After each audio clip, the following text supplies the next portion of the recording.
Matthew, Mark, Luke, and John. I learned the order and the names of the 4 gospel writers in Sunday school. As we move into the New Testament, the Bible story focuses down on one particular person, Jesus of Nazareth.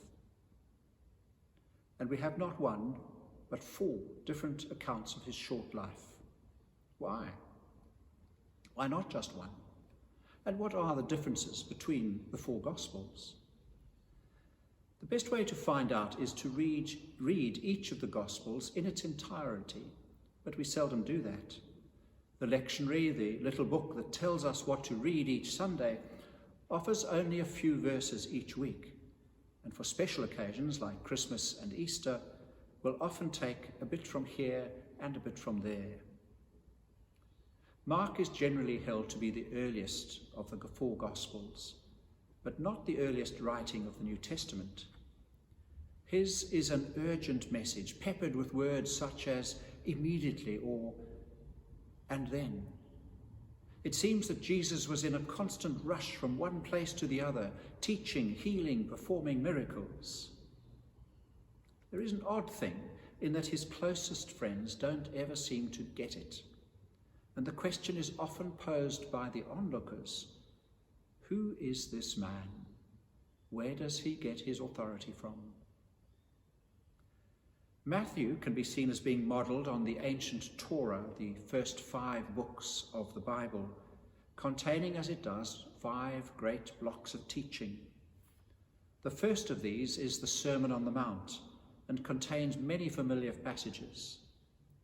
While initially it appears Jesus is the Saviour only of the Jews, by the end of the Gospel, after Jesus' death and resurrection, the disciples are sent out to make disciples across the whole world. And you and I would not be here had they not done so.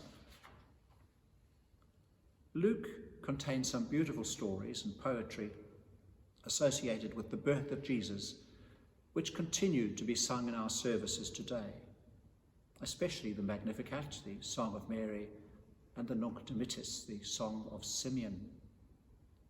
Many have noticed Luke's special interest in those who went largely unnoticed in his day: women, children, foreigners, the sick.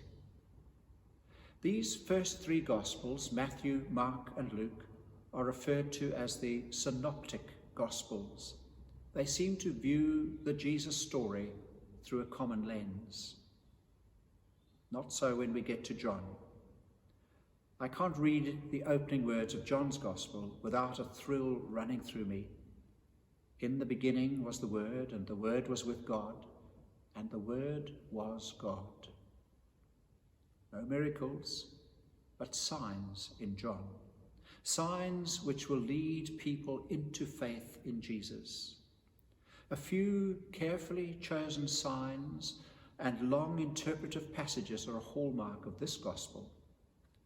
And it is in John that we find the words that are so prominent in the story of St. Peter's Cathedral. Simon, do you love me?